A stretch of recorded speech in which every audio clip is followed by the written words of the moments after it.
Hello students, जैसा कि आप सभी जानते हैं कि इंटरमीडिएट के लिए रिवीजन सीरीज़ चल रही है। क्विक रिवीजन सीरीज़, उसकी आज 5वीं क्लास है। 4 क्लास ऑलरेडी हो चुकी है।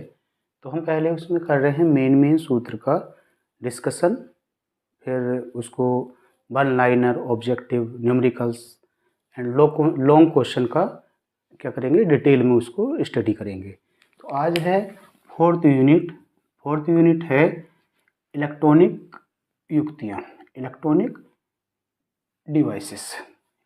डिवाइसेस में सबसे पहले हम देखेंगे जो पदार्थ होते हैं। पदार्थ 3 प्रकार के होते हैं: चालक, अर्धचालक और अचालक।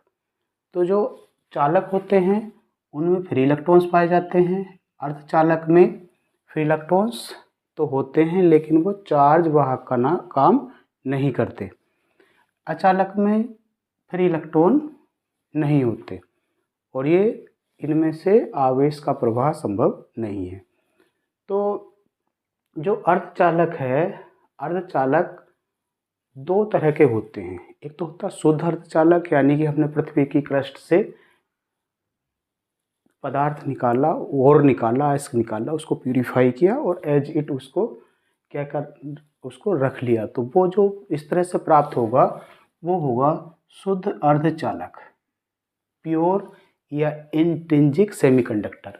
जैसे जर्मेनियम है, सिलिकॉन है, इनकी संयोजकता 4 होती है, जो कि आसानी से ना तो इलेक्ट्रॉन ले पाता है ना ही इलेक्ट्रॉन छोड़ पाता है। बैलेंस्ड होते हैं चारों इलेक्ट्रॉन इस तरह से, और जर्मेनियम के या सिलिकॉन के एटम से इस तरह से। तो यहाँ फ्री इलेक्ट्रॉन नहीं बन पाता, इसलिए आवेश वाहक का काम इसमें नहीं होता इलेक्ट्रॉन द्वारा। लेकिन यदि इसमें अशुद्धि मिला दी जाए तो ये बहुत अच्छे अर्धचालक बन जाते हैं।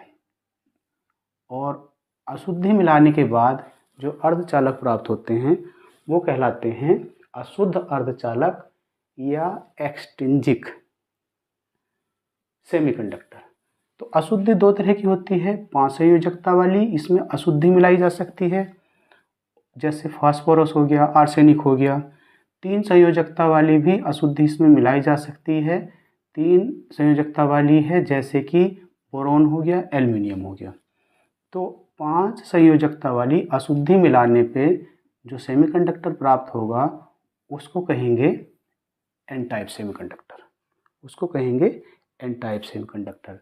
इसमें आवेश वाहक का काम इलेक्ट्रॉनों द्वारा होता है।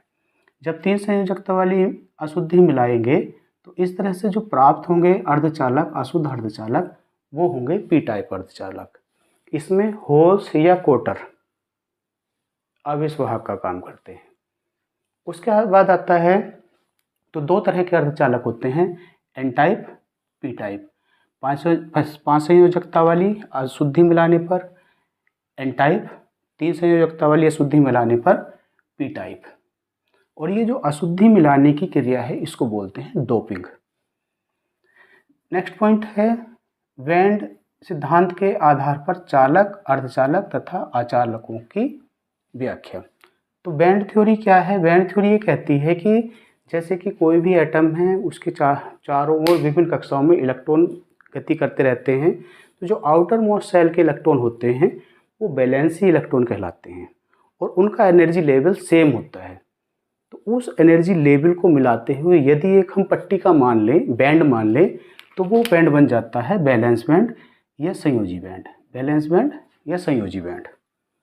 बैलेंस बैंड से इलेक्ट्रॉन बाहर निकालने के लिए बाहर से ऊर्जा दी जाती है, और वो जब ऊर्जा दी जाती है तो इलेक्ट्रॉन अपनी ग्राउंड स्टेट से एक्साइटेड स्टेज में आ जाता है, और उस स्टेट में आने के बाद जो एनर्जी लेवल उन इलेक्ट्रॉन्स का बनता है उसकी अगर एक पट्टिका मान ली जाए तो वो पट्टिका या वो बैंड बन जाता है कंडक्शन बैंड या चालन बैंड। तो 2 तरह की पट्टिकाएं बन गई, बैलेंस इलेक्ट्रॉन एनर्जी लेवल के हिसाब से संयोजी या बैलेंस बैंड, दूसरा हो गया चालन या कंडक्शन बैंड। तो इनके ऊर्जा गैप के आधार पर, इन दोनों बैंड के बीच में ऊर्जा गैप के आधार पर पदार्थों को कैटेगराइज करते हैं चालक, अर्धचालक तथा अचालक में। यदि इस तरह से ये है चालक, यदि ये दोनों बैंड एक दूसरे को ओवरलैप किए हुए, इन दोनों के बीच में ऊर्जा अंतराल 0 है, तब ये कहलाएगा चालक।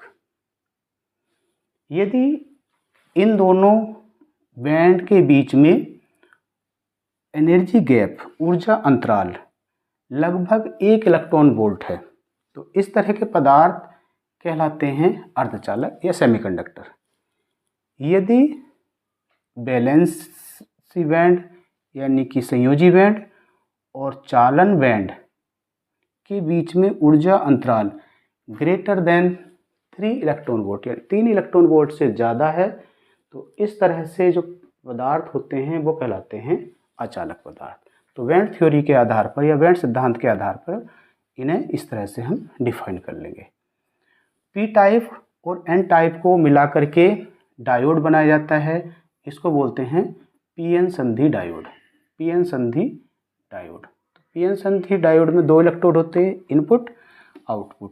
पी एन, पी में चूंकि क्वार्टर हैं, एन में इलेक्ट्रॉन है मेजॉरिटी कैरियर, तो इस तरह से इसको सिंबॉलिक रूप में, सांकेतिक रूप में लिखते हैं इस तरह से, इसका ये संकेत है पीएन संधि डायोड। जब हम पीएन संधि डायोड को पी टाइप और एन टाइप की पट्टियों को आपस में मिलाकर बनाते हैं, तो बनाने पर इसके बीच में एक लेयर बन जाती है। ये लेयर बन गई, इस लेयर को बोलते हैं अपक्षय परत। और इस अपक्षय परत को हटाने के लिए या तोड़ने के लिए जितने पोटेंशियल की ज़रूरत पड़ेगी, आवश्यकता पड़ेगी, उसको बोलते हैं पोटेंशियल बैरियर, या इसको विभव प्राचीर भी बोलते हैं। इसको हटाने के लिए या इसमें जो चार्ज कैरियर हैं, आवेश वाहक हैं, उनको मूव कराने के लिए इधर उधर इस बैरियर से क्या ज़रूरत पड़ेगी, बैटरी से जोड़ने की। और उसी बैटरी से जोड़ने की क्रिया को कहते हैं वाइसिंग। वाइस्ट करना। वाइसिंग 2 तरह की होती है, एक तो होती है अग्र अभिनत या फॉरवर्ड वाइसिंग। फॉरवर्ड वाइसिंग में बैटरी का पॉजिटिव टर्मिनल पी टाइप से, नेगेटिव टर्मिनल एन टाइप से जोड़ देते हैं, और जैसे ही जोड़ेंगे तो इसका जो बैरियर है ये कम होने लगता है, और बैरियर का कम होने के साथ साथ एक स्थिति ऐसी आती है कि ये बैरियर ख़त्म हो जाएगा और परिपथ में धारा बहुत तेज़ी के साथ बढ़ जाएगी। ये प्रभाव कहलाता है संधि डायोड का टनलिंग इफेक्ट। जैसे ये है, इसका अभिलक्षणिक वक्र है, जैसे जैसे वोल्टेज बढ़ाएंगे तो वोल्टेज बढ़ाने पर धारा बढ़ रही है, थोड़ी थोड़ी बढ़ रही है, लेकिन एक कंडीशन ऐसी आएगी कि यहाँ से धारा तेज़ी के साथ बढ़ेगी, तेज़ी के साथ बढ़ेगी। उस समय ये जो पोटेंशियल बैरियर था, ये पोटेंशियल बैरियर टूट चुका होगा। दूसरा है पश्च अभिनत या रिवर्स वाइस्ड।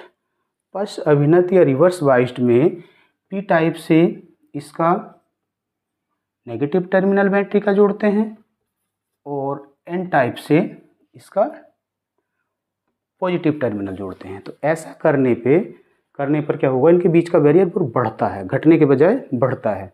और एक स्थिति ऐसी आती, बढ़ते बढ़ते जो आवेश वाहक हैं एक भाग से दूसरे भाग में जाने बिल्कुल बंद हो जाते हैं।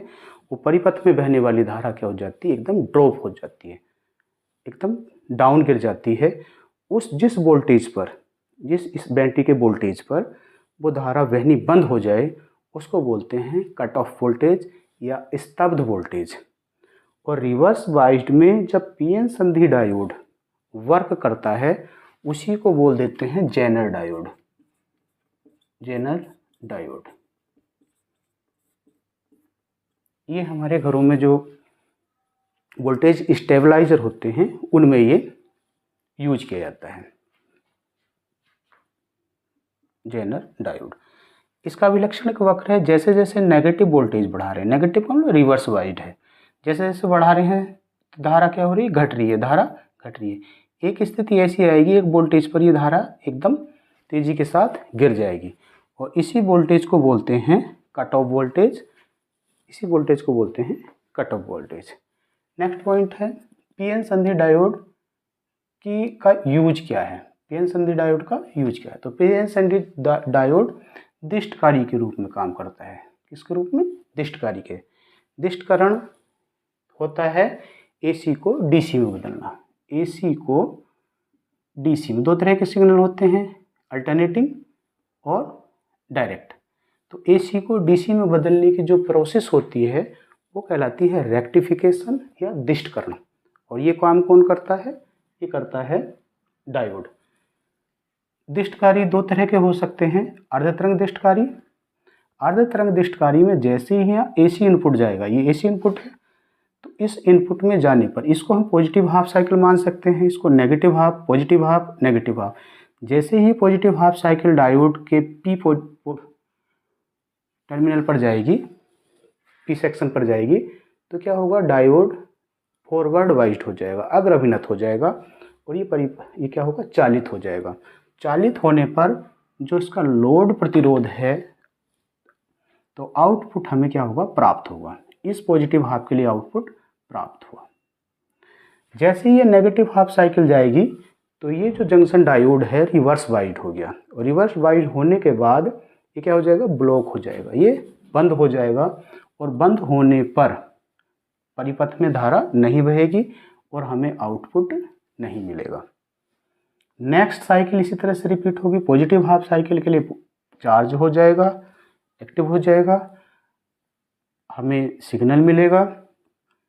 नेगेटिव हाफ साइकिल के लिए सिग्नल नहीं मिलेगा। तो इस तरह से इस पूरी वेव से मात्र हाफ वेव यानी कि आधी वेव का ही दिष्टकरण हो रहा है, या आधी तरंग ही प्राप्त हो रही है, इसलिए इसको कहते हैं अर्ध तरंग दिष्टकारी या हाफ वेव रेक्टिफायर। पहला हो गया। दूसरा है पूर्ण तरंग दिष्टकारी। पूर्ण तरंग दिष्टकारी में दो डायोड होते हैं, D1 D2। AC सोर्स यहाँ से जाएगा, AC सोर्स जाने के बाद ये जो है, ये पॉइंट कहलाता है T पॉइंट, विभव विभाजक कहलाता है, विभव विभाजक। ये AC सिग्नल के पॉजिटिव हाफ साइकिल को और नेगेटिव हाफ साइकिल को क्या करता है, तोड़ने का काम करता है। सेम टाइम ये पॉजिटिव हाफ साइकिल एक D1 पे जाएगी और नेगेटिव हाफ साइकिल D2 पे जाएगी। तो जैसे ये D1 पे पॉजिटिव हाफ साइकिल जाएगी तो D1 एक्टिव हो जाएगा, एक्टिवेट हो जाएगा और ये ब्लॉक हो जाएगा। तो हमें क्या होगा, आउटपुट मिलेगा। नेक्स्ट जब साइकिल घूमेगी तो क्या होगा, सेम टाइम D1 ब्लॉक हो जाएगा, D2 क्या हो जाएगा, कंडक्ट हो जाएगा और तब भी हमें क्या मिलेगा, आउटपुट मिलेगा। इस तरह से कंटिन्यूसली एक ब्लॉक, दूसरा कंडक्ट, दूसरा ब्लॉक, पहला कंडक्ट, लेकिन हमें कंटिन्यूसली क्या मिलता रहेगा, आउटपुट मिलता रहेगा। ये इनपुट है, AC इनपुट है, ये DC आउटपुट है। इस तरह से पूरी तरंग के लिए DC प्राप्त होगा या सिग्नल प्राप्त होगा और इसीलिए इसको बोलते हैं पूर्ण तरंग दिष्टकारी, क्योंकि इसमें पूरी तरंग का क्या हो जाएगा, दिष्टकरण हो जाएगा। ट्रांजिस्टर।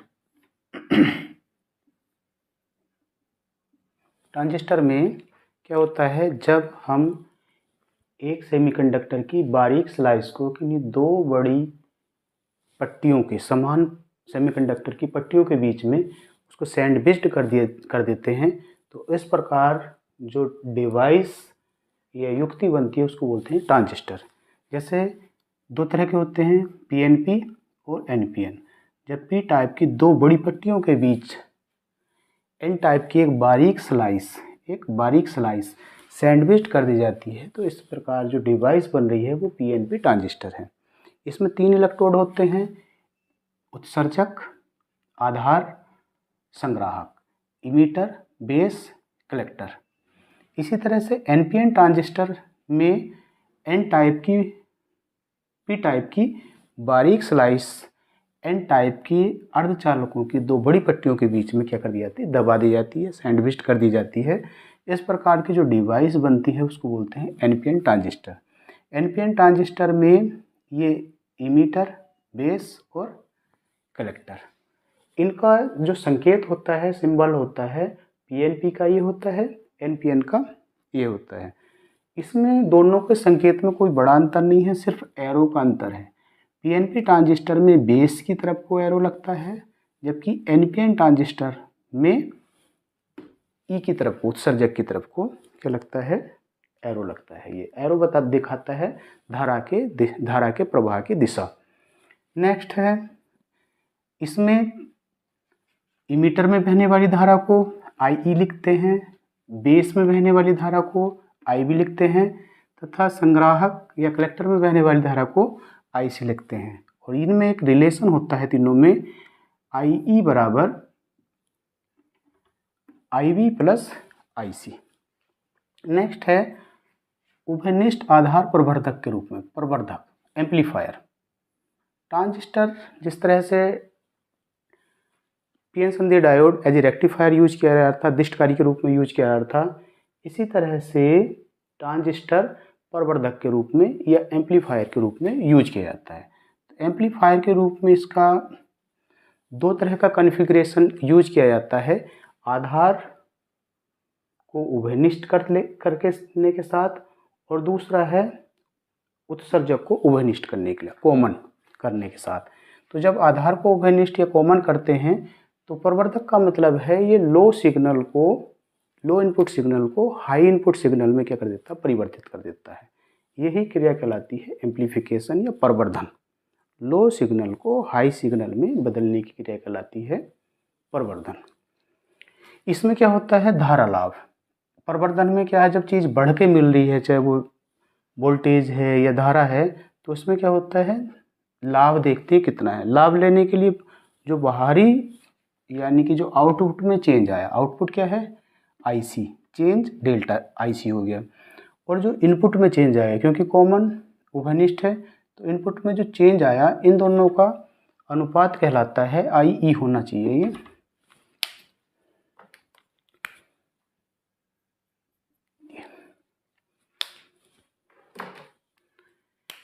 अनुपात होता है, ये अनुपात कहलाता है उभयनिष्ठ आधार प्रवर्धक के लिए धारा लाभ।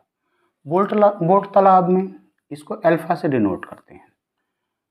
वोल्टता लाभ, वोल्टेज में क्या लाभ होगा, तो वोल्टता लाभ को ए से डिनोट करते हैं, और ए बराबर होता है धारा लाभ को लोड प्रतिरोध से और इनपुट प्रतिरोध से अनुपात लेकर के अगर हम धारा लाभ को मल्टीप्लाई कर दें, यानी ए बराबर alpha R L upon are आई, जहाँ आर एल लोड प्रतिरोध है, आर आई उसका परिपथ का इनपुट प्रतिरोध है। इसी तरह से है, नेक्स्ट पॉइंट है इसका शक्ति लाभ।